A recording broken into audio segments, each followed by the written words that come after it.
अढ़ेया ब्राह्मण। किसी जंगल से एक साधु गुजर रहे थे। तभी वहीं से एक ब्राह्मण बालक भी वहां से गुजर रहा था। साधु ने उससे पूछा, किसके पुत्र हो और यहाँ क्या कर रहे हो?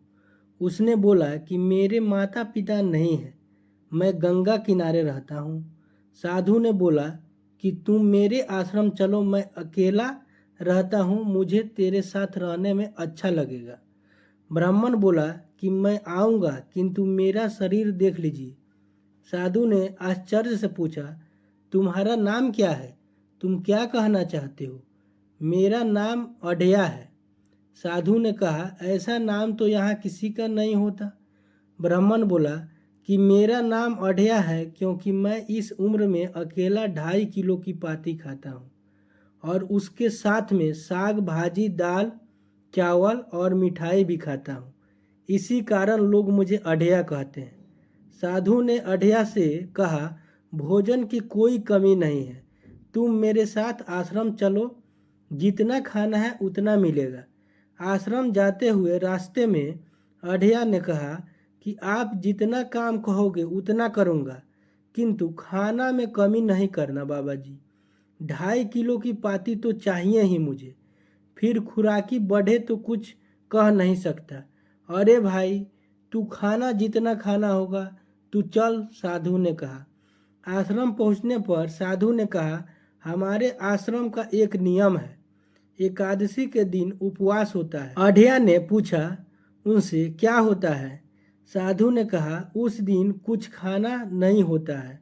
अढ़या पूछा, महीने में कितनी बार आती है?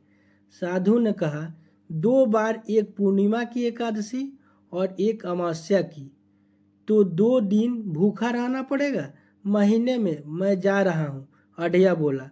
पर क्यों? साधु ने कहा, मैं 2 दिन उपवास पर नहीं रह सकता। फिर साधु ने कहा, ठीक है, तुम खाना, लेकिन आश्रम का एक नियम है, आश्रम में चूल्हा नहीं जलता, इसलिए तुम्हें खुद बनाना होगा। जंगल में जाकर उस दिन वहीं बनाकर खा लेना। एकादशी के एक दिन पहले साधु ने कहा, कल एकादशी है। अढ़या बोला, हाँ बाबा जी, मुझे कल सामग्री दे देना, जंगल में बनाकर मैं खा लूँगा। साधु ने फिर से कहा, बेटा, एक बार फिर से बोल रहा हूँ, आश्रम के नियम का उल्लंघन मत कर। यह सुन अढ़या बोला, फिर मैं जा रहा हूँ। एकादशी के दिन अढ़या 2.5 किलो आटा और सामग्री लेकर जंगल की ओर जाने लगा। तभी साधु ने कहा, अढ़या, जा रहे हो, लेकिन एक काम जरूर करना, खाना बनाने के बाद ठाकुर जी को भोग लगा कर ही खाना। अढ़या बोला, ठाकुर खाने आएंगे, फिर मुझे और अनाज दीजिए। साधु बोले, नहीं, वो खाने नहीं आते, बस उनको भोग लगाकर भावना करना है कि ठाकुर जी खा लीजिए। अढ़या जंगल की ओर चल दिया। उसने खाना बनाकर फिर ठाकुर जी को भोग लगाकर बोला, गुरुदेव के ठाकुर, खाना खा लो। तभी श्री राम जी वहाँ आ गए। अढ़या देखकर बोला, ओह, आप कौन हैं? राम जी बोले, गुरुदेव का ठाकुर हूँ। अढ़या बोला, बाबा जी तो कहते हैं ठाकुर जी नहीं आते। बाबा जी ने मुझे ठगा और आपने भी ठाकुर, कुछ तो मर्यादा रखो। ठाकुर तुरंत दूसरे की बनाई रसोई पर टपक पड़े। राम जी ने सभी खाना खा लिया। अढ़या आश्रम में गया तो गुरुदेव बोले कि तूने एकादशी नहीं की, मुझे अच्छा नहीं लगा। खाना खाया? क्या खाऊं? ये आपके ठाकुर मान मर्यादा विवाद कुछ समझते हैं या समझ में नहीं आता। एक तो एकादशी नहीं की और ठाकुर को क्यों अपवाद कर रहा है? तो क्या करूं? आपने जैसा बोला था, मैंने हाथ जोड़कर कहा, गुरुदेव के ठाकुर पधारो, तो जैसे कुछ नहीं, आके सीधा खाने लगा। मेरी बात पूरी हो उससे पहले सब निपटा गया। भुक्कड़ कहीं का, भगवान थोड़े ऐसे पास आएंगे। एक तो खाना भी खा लिया और झूठ भी बोल रहा है। साधु ने कहा, मैं झूठ नहीं बोलता बाबा जी, अढ़या बोला। फिर से एकादशी के एक दिन पहले साधु ने अढ़या से कहा, कल एकादशी है। अढ़या बोला, कल मैं 2.5 किलो आटा नहीं लूँगा, 5 किलो आटा लूँगा। 2.5 किलो आपके ठाकुर जी के लिए और 2.5 किलो अपने लिए। साधु ने कहा, ठीक है, ले जाना। या तो खुद खा जाता होगा या मित्र कोई खा जाता होगा। ठाकुर जी को क्यों अपवाद कर रहा है? अगले दिन एकादशी को अढ़िया 5 किलो आटा और सामग्री लेकर जंगल की ओर चल दिया। खाना बनाकर फिर भोग लगाकर बोला, गुरुदेव के ठाकुर जी आओ खाना खा लो। इस बार श्री राम जी आने लगे तो सीता जी बोली, अकेले अकेले कहाँ जा रहे हैं स्वामी? तो राम जी सीता जी से बोले, मेरा एक भक्त मुझे भोजन के लिए बुला रहा है, तो फिर मुझे भी साथ ले चलिए। पर जान की वहाँ पर 2 लोगों के लिए भोजन की व्यवस्था नहीं है। कोई बात नहीं होगा, जो उसी में हम आधा आधा बांट लेंगे। ठीक है चलो। वो लड़का कुछ भी बोले उसकी तरफ ध्यान मत देना, राम जी ने कहा। अढ़िया बोला, ठाकुर ये बहन कौन है? सीता जी राम जी से बोली, वो मुझे बहन बोलता है। जानकी चुप रहो, भोजन पाओ, राम जी बोले। फिर अढ़िया ने कहा, ठाकुर ये कौन है? ये मेरी पत्नी है, राम जी ने कहा। तो आप शादीशुदा हैं?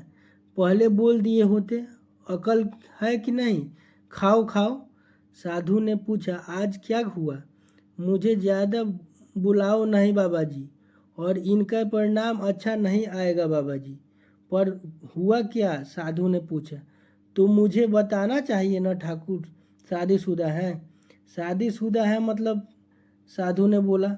दोनों पति पत्नी आए थे निर्लज और चुपचाप हंसते थे। मैं इतना गुस्सा करूं और उनको कोई लेना देना ही नहीं। दोनों खाकर चले गए। वो बहन अपने घर में रसोई नहीं बनाती होगी?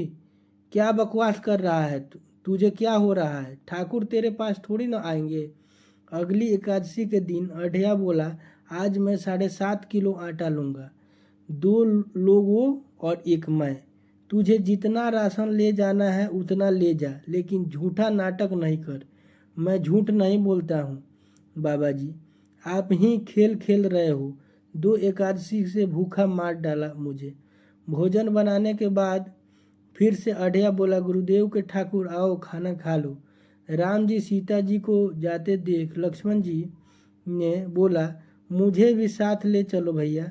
लक्ष्मण तेरा स्वभाव बहुत गर्म है, वह लड़का कुछ भी बोले तुम नहीं बोलोगे। नहीं बोलूँगा। वो भैया, ये दूसरा भैया कौन है? ये मेरा छोटा भाई है। आप मुझे बताएंगे आपके घर में संख्या कितनी है? मुझे राशन का तो पता चले, अढ़िया बोला। लक्ष्मण जी बोले, भैया ये इतना गुस्सा कर रहा है। लक्ष्मण चुप रहो, भोजन में ध्यान दो। आज तो ठीक से खाना खाया न? साधु ने पूछा। मुझे गुस्सा मत दिलाओ बाबा जी, पता नहीं इस बच्चे की क्या समस्या है। फिर से एकादशी आ गई। इस बार अढ़िया ने बोला, मैं 10 किलो आटा लूँगा। साधु बोला, 10 नहीं तू 20 किलो राशन ले जा, पर ठाकुर को अपवाद मत कर। आप मेरी बात कभी नहीं मानोगे, मैं झूठ नहीं बोलता। अढ़िया भोजन बनाकर फिर से ठाकुर जी को भोजन के लिए पुकारा। इस बार हनुमान जी बोले, आज मैं भी आपके साथ चलूँगा प्रभु। चलो हनुमान, लेकिन वहाँ कुछ नहीं बोलना, चुपचाप भोजन पा लेना। ये दूसरे भैया कौन है ठाकुर? अढ़िया बोला। राम जी बोले, वो मेरा सेवक है, खा लो खा लो, भिखमंगो खा लो। इस एकादशी अढ़िया ने 12.5 किलो आटा लिया, जंगल में आ गया। फिर से अढ़िया ने बोला, गुरुदेव के ठाकुर आओ खाना खा लो। राम जी बोले, अढ़िया आज तो तूने कुछ नहीं बनाया है। अढ़िया बोला, आज से ऐसा ही होगा। आपके भैया को बोलो लकड़ी काट कर लाए, और इन पवन पुत्र को बोलो आग जलाएं, और आपकी पत्नी को बोलो भोजन बनाए। आप उनकी मदद करो। भोजन तैयार हो तो मेरी थाली अलग करके फिर पाना, मैं वहाँ बैठा हूँ। अढ़िया तेरी बनाई भोजन तो हम लोग 4 एकादशी से खा रहे हैं, लेकिन आज हम तुझे खिलाएंगे।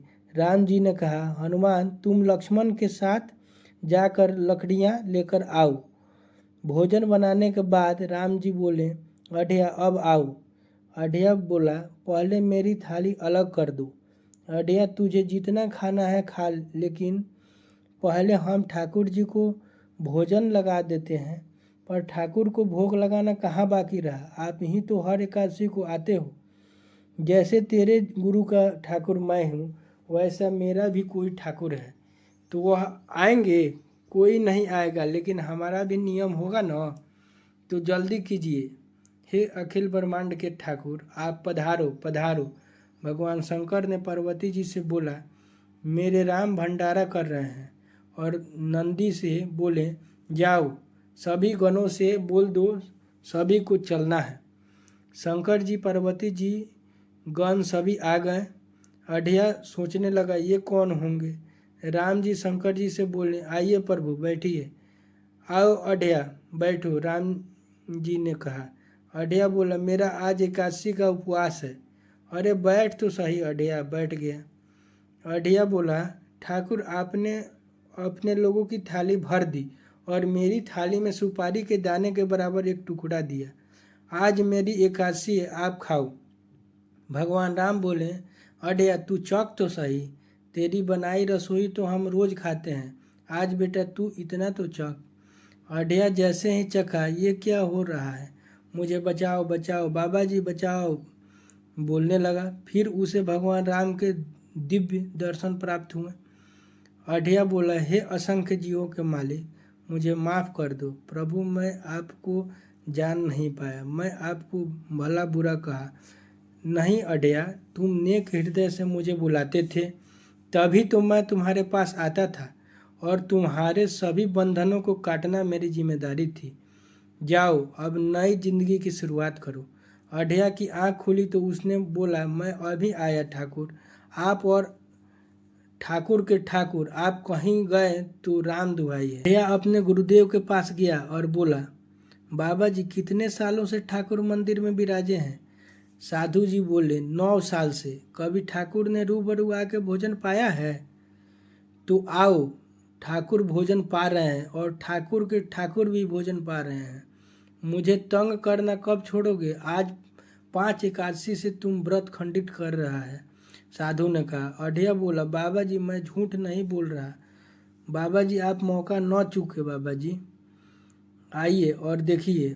भगवान राम और भगवान शंकर का दर्शन पाकर साधु अढ़िया के पैर पर गिरकर बोले, तू धन्य है अढ़िया, तुम्हारे कारण ही मैंने अपने ठाकुर को पाया, उनके दर्शन को पाया। अढ़िया तू महान है।